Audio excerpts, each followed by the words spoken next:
Muy buenos días. Paz en el nombre del Cristo a todo el que escucha Superando Nuestros Límites, al que le llegue a través de nuestro dial 610 y en gran gozo que esa paz profunda de nuestro Salvador el Cristo sea con todos vosotros para dicha, para prosperidad y para plenitud en vuestras vidas. En esta mañana compartiremos una vez más y expondremos a la audiencia un aporte más, dijéramos, en amplitud, en profundidad, a esta sabiduría crística, a esta sabiduría del Espíritu revelador en gracia de Dios, que es el develador, que nos permite transformarnos de hombres común de la tierra al hombre celeste de Pablo. Es decir, a ese llamado crístico evangélico, cuando se menciona que a través de la fe podemos ser cosas y hacer más dignidad de nuestra vida, como nuestro Salvador nos enseñó y nos legó a través de su drama cósmico. En sus palabras, más o menos aproximadamente era de que nosotros pudiéramos hacer más de lo que está escrito y que todo lo que está escrito no fue suficiente para escribir toda la dignidad, realeza y prodigios que realizara. Pero en todo caso el prodigio mayor de la sabiduría crística es que Él nos puede salvar, es que Él puede redimirnos, es que Él puede lograr que seamos libres. Es decir, Él puede iluminarnos a través de la revelación, repito. Nos ilumina es la luz, y esa luz es manifiesta a través del Espíritu revelador, que es el fuego. Entonces, solamente a través del fuego llegamos a la luz. Y al lograr la luz, penetramos en el Verbo y somos partícipes de Él. Y el Verbo es el Cristo mismo. Y entonces en esa realidad cósmica, crística, evangélica, gnóstica, búdica, brahmánica y de todas las órdenes que han existido y que existirán y que existieron, tienen bajo la égida el Cristo. ¿Por qué? Porque Él es la luz. ¿Por qué? Porque Él es el fuego. Es el INRI que nos puede salvar. Entonces, esta visión antropológica salvadora, es decir, soteriológica, nos lleva a un tema sin discusión y que es el tema de todos los temas y que también es la pregunta que sustenta toda causa y toda incertidumbre y es la incógnita base de la ciencia tanto materialista como de la ciencia pura. ¿Cuál es la pregunta? ¿Quién soy? Porque hay algo interesante. Dios es el que es. Y Él dice en su palabra, yo soy el que soy. Es decir, Él puede decir, yo soy yo. Nosotros podemos y debemos decir, Él es Él. Cuando nosotros decimos, yo soy lo que soy, estamos afirmando el ego, el yo, el amor propio. Estamos afirmando el anticristo dentro de nosotros y estamos negando el Cristo. Cuando decimos Él es Él, afirmamos al ser dentro de nosotros, a nuestro Cristo íntimo Salvador, el Yeshua interior, y nos distanciamos del ego. Y esto es algo maravilloso porque es la negación de sí mismo que nos enseña el Cristo cuando dice, niégate a ti mismo. El único medio de negarnos a nosotros mismos es afirmándolo a Él, al ser dentro de nosotros, amándole a Él, al ser dentro de nosotros. Entonces, en esta pregunta, ¿quién soy?, debiera ser el tema, el fundamento, la piedra angular, la tesis de nuestra propia vida. Y eso sería maravilloso que los entendiéramos en ese nivel. ¿Por qué? Porque si comprendemos de que el propósito de la vida y de la nuestra en forma particular es develar ese misterio, esa incógnita, no solamente despertaríamos como humanos, sino que revalorizaríamos el ser dentro de nosotros, cristalizando cada una de sus partes y perfeccionándola. En eso que se conoce como la ciencia del probismo, que ya lo hemos mencionado, y que se conoce metafóricamente y a la luz del Evangelio como el drama cósmico o la pasión del Señor. Entonces, la humanidad se ha quebrantado la mente en dirimir, en investigar lo que es la respuesta a esa incógnita. Y ciertamente el resultado ha sido, dijéramos, no solamente múltiple e indeterminado, sino también que algunos son, dijéramos, cómicos, graciosos. Porque hay tesis, dijéramos, miles, de que afirman de que el hombre es producto de la materia, respondiendo el quién soy. Sin embargo, se ha demostrado hasta ahora, la misma ciencia materialista, de que más allá de la materia está la energía. Entonces, eso derrumba el paredón materialista del origen de la vida.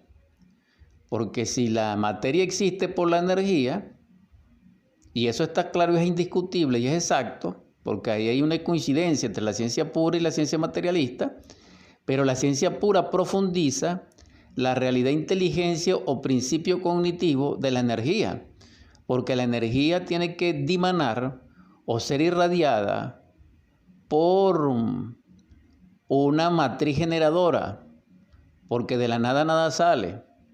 Entonces la energía es el resultado de un proceso que es interno, que es multidimensional y que pertenece, dijéramos, a la inteligencia directriz de los cosmocreadores o a la inteligencia directriz a su voluntad inmanente del Logos creador, que es Dios.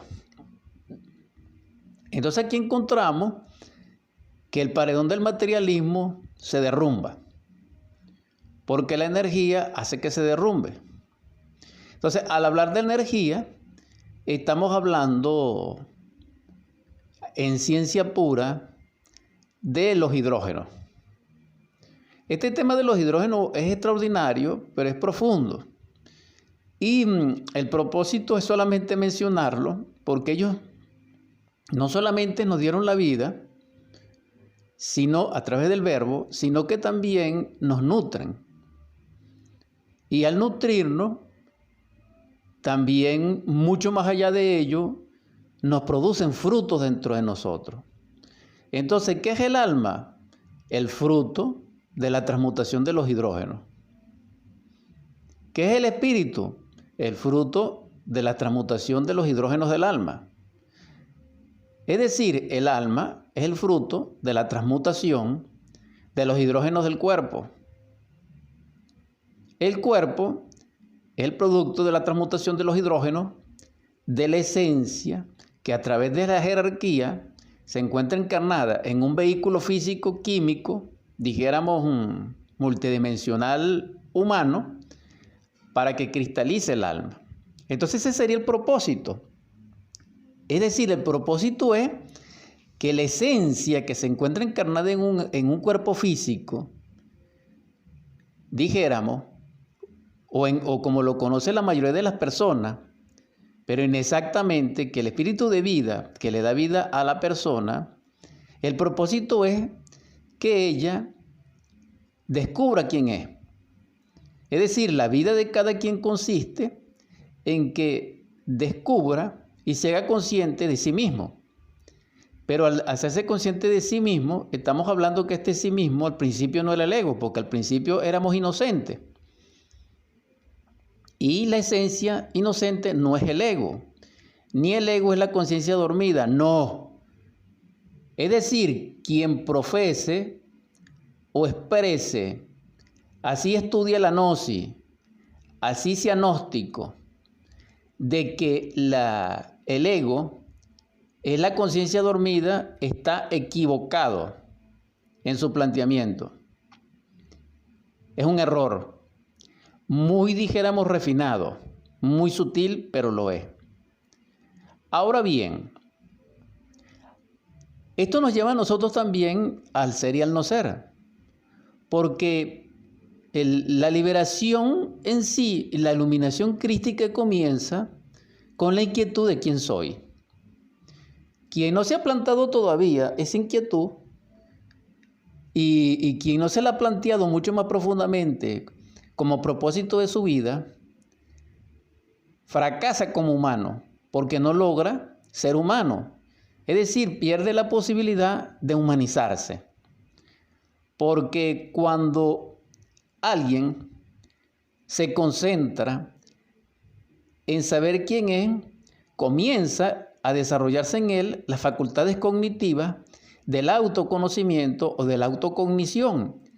Y eso atrae o se corresponde internamente a una inquietud que viene del espíritu universal de la vida a través de su mónada.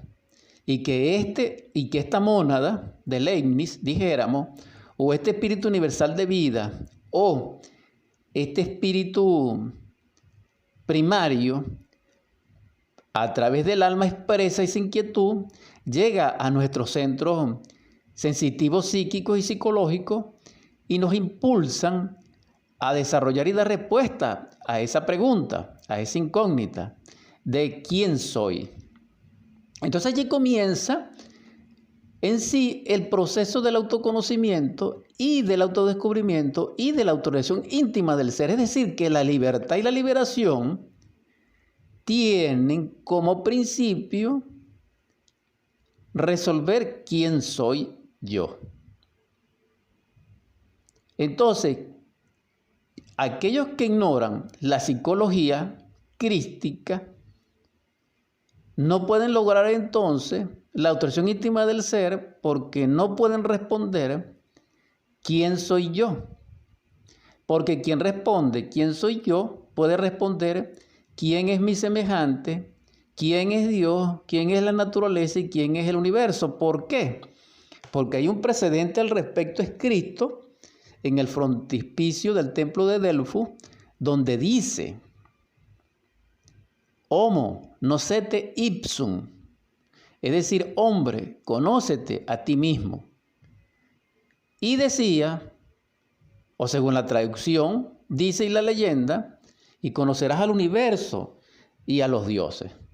Porque Dios es Dios, ya lo hemos dicho. Porque Dios es unidad múltiple perfecta, y para ser así, Dios es todo. Y el todo es la sumatoria de sus partes, y aparte de eso es la unidad y es único. Entonces, cada parte de Dios es un Dios. Por eso es que su sumatoria da Dios. Es decir, que todas las huestes celestiales de la divinidad y de la seidad son uno. Y ese uno es Dios. Que también se puede manifestar como múltiple. Como ministros, como ángeles, como arcángeles, etc. Y sin embargo, también existe dentro de la ciencia pura algo más profundo, que es el Dios inmanifestado, que es el agnostos Deos, o también lo que se conoce como Adi Buda, o Inri Mayor, o el Gran Sabaoth, o lo que se conoce también en lengua oriental, que hay bastante documentación también, como el Ein Sof Aur, el Ein Sof y el Ahí. Entonces, al respecto de esos principios, tenemos conocimiento, pero es mucho hablar de ello en el sentido de lo que disponemos de tiempo. Sin embargo, la exhortación es sencilla, que revaloricemos un instante y hagamos, dijéramos, una reflexión profunda, un discernimiento, un stop, una parada de nuestra vida, y serenémonos y en calma reflexionemos sobre esta exhortación de quién soy, porque quien no sabe quién es, no sabe quién le sirve.